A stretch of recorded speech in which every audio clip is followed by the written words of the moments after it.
Hi guys, welcome back. For those who this is your first time, welcome. My name is Marie or Meline. Some people call me Marine. In this YouTube channel, we talk about life. We give each other tips on what books we are reading, depending on what life circumstance that we are all going through. Um, Also sharing the tips, practices that we are doing to help ourselves or to evolve into better human beings. So without taking much time, today I want to talk about a book that I'm currently reading. It's by Gary Chapman. It's about love. Um, so for those who this is your first video, welcome. I I am dating, and one of the things that have been coming often that I keep hearing is love language. What's your love language? I'm like, okay, I haven't, I have no clue. Anyway, so I was doing some digging, and I came across this book by Gary Chapman. It's the five love languages that most people receive love. So apparently each individual has their way on how they receive love. If you are you are like married, or you are in a relationship and you don't know your partner love language, you may be giving love in a wrong way, not necessarily wrong, but in a way that your partner does not appreciate love. And you're going to understand more as I'm going to describe the five love languages that according to Mr. Chapman. So he also has like a link you can Google, like basically like Chapman Gary Chapman five language test, where you can find out what's your love language. But also I'm going to share some tips on how you can find out your partner if you are in a relationship. Like instead of asking them like what's your love language, you can basically try some things and see if they're changing, if they're reacting in a different way, to help you so that you're meeting like you're providing love in a way that they appreciate it, instead of just doing random things that may not necessarily be what your partner needs to fill their love tank.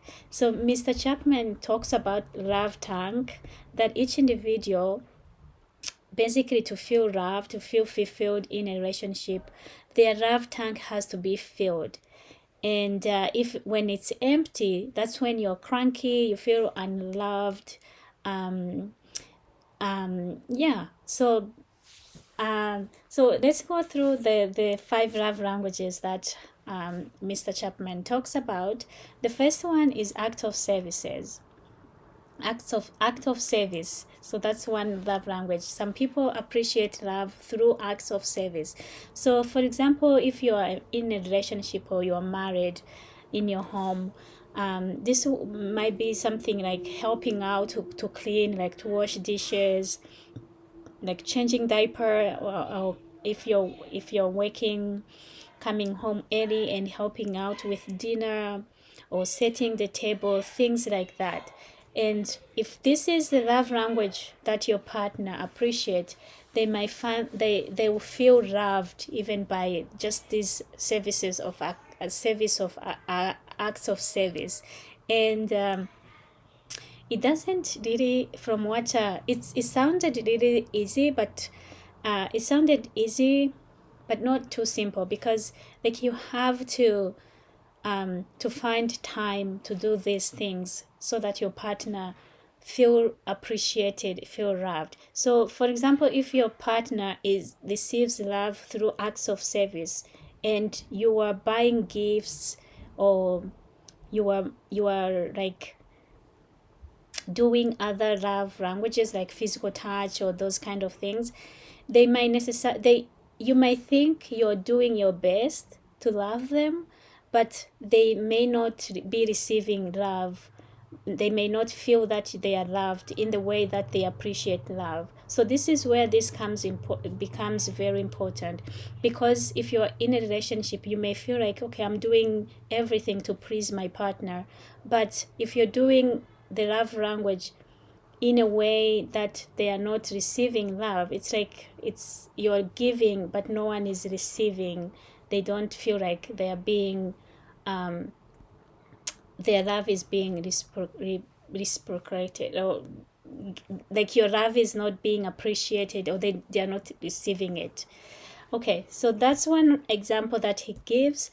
One love language, it's through acts of service. Number two, it's receiving gifts. This is very common, especially with women. Like we like receiving gifts. It can be, and it doesn't necessarily has to be something expensive. It can be something like you're going for a walk, you see a nice flower and you bring it for your partner. It could be a bouquet from the store. You buy some like a flower for your partner. It could be something expensive. It could be a trip. So in that capacity, in that area, like providing gifts to your partner. The second one is physical touch, and this is seem to be more popular in men. I feel like every man that I meet, they're like, oh, my love language is physical touch, I swear. Yeah, so some people they feel loved through physical touch, and this doesn't necessarily mean intimacy. It can be like hugging, holding hands in public, so those kind of things. The next one is quality time, like spending time with your partner, and it could be like evening, setting a time in the evening and being present. Some people, when they say quality time, they're like they are present but they're not there. Like you are always on your phone. Even if you are there, you are not there, because you are physically present but your mind is somewhere else. So making sure that you're present, you're interacting, you have, like, even if it's 15 time where you have that, you present yourself, your presence, like for your partner to feel like, okay, you are here, I feel your presence. So that's quality time. And the last one is words of confirmation. So for words of confirmation, it's more like they want to hear that they are loved. Like they need that, I love you, I appreciate you. They need that confirmation, like words, they talking and appreciating them, either what they are doing to take care of their kids, or how beautiful. They want to hear how beautiful, if they have their hair done, like saying that their hair is beautiful, their nails. So they need that kind of words, confirmation. Okay, so those are the 5 love languages according to Mr. Gary Chapman, and I thought it was interesting for me to share. If you were really into, if you would like to read the book, I found the book in the library, and I'm currently listening. It's on audio, The 5 Language by Gary Chapman, and he goes through like really details on like how he like some of the people that he interviews are married couples who are at the edge of divorce, and he talks to them and helps them to amend their relationship. And I found most of the times he would go back to when they were dating. Like he would ask them questions like, what was the man doing when you were courting? Like how were you spending time together? And then she would ask the woman what she was doing. And then he would advise, for example, the man to do the things that he was like. For example, one of the couples, the man was buying a lot of flour, like he was buying a lot of gifts, but when they got married, he stopped buying those gifts because they now have children. He has to work, and he didn't feel like they have enough money to keep those gifts coming.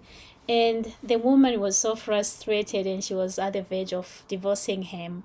But the man didn't know. He was like, I didn't even, like, he thought everything was good. They are in a happy marriage. But the woman was so frustrated because her love tank was very low. The way she was not getting love the way she received it. And for the man, his excuse was that he was providing for his family. He was making sure that the kids' school fees are paid off. But for the woman, she needed her, like, more than, like, of course providing and all that is good, but she receives the love through gifts. And they that's how they started their relationship. Now the man did not think to maintain that, and she was so frustrated. Anyway, short story, cutting it short, they started doing the things they were doing when they were dating. So the man started getting like simple gifts, even like buying a cookie that she likes, and they managed to save their relationship, their marriage. So I thought this was really interesting. If you want to, if you are, you may find it helpful if you're having some trouble in your marriage. Of course, I'm not married, so I don't know. I'm not a marriage counselor, but I thought it was really a good book because he goes into details and he gives advice and what you could try to save your relationship or to improve it, or even for single people to learn and identify your love language and how you receive love. And it's funny because he was saying that most people, like, if they, for example, if you receive love by gifts, you tend to do that to the other. Like, if you are in a relationship, you tend to provide a lot of gifts because that's how you receive love. But that's not necessarily the way this other person feel like they are loved. So very important to know how your partner receives love, how they feel their tank. So one of the tips that he provides, if you don't know your partner's love language, he says to try, because there are only 5, right? So acts of service, you can try to help. Like, if you are not sure and you don't want to ask them or they don't know, you can try one thing for 1 week. For example, you can try acts of service for 1 week. So you try to help out around the house, making the bed, helping out to clean. If your wife is the only one who usually does the cleaning or the cooking, even offering to buy food out instead of cooking, and then see how she responds in 1 week. If you feel like, okay, this is not it, then move on to the next one. Try some receive, like, giving gifts, and see if that's what her love language is. The other way is to think back when you were courting, the things that you were doing at that time, because those things probably are the ones that made her feel in love. She felt loved by those actions that you were doing to her to feel in love. So anyway, so those are the tips that I am currently learning. So if you can comment if you know your love language, if there is any other book that you would recommend for me to read in this area, please comment. And also, I would appreciate if you would like and subscribe to my YouTube channel. This would help me to grow and encourage me to keep doing these videos.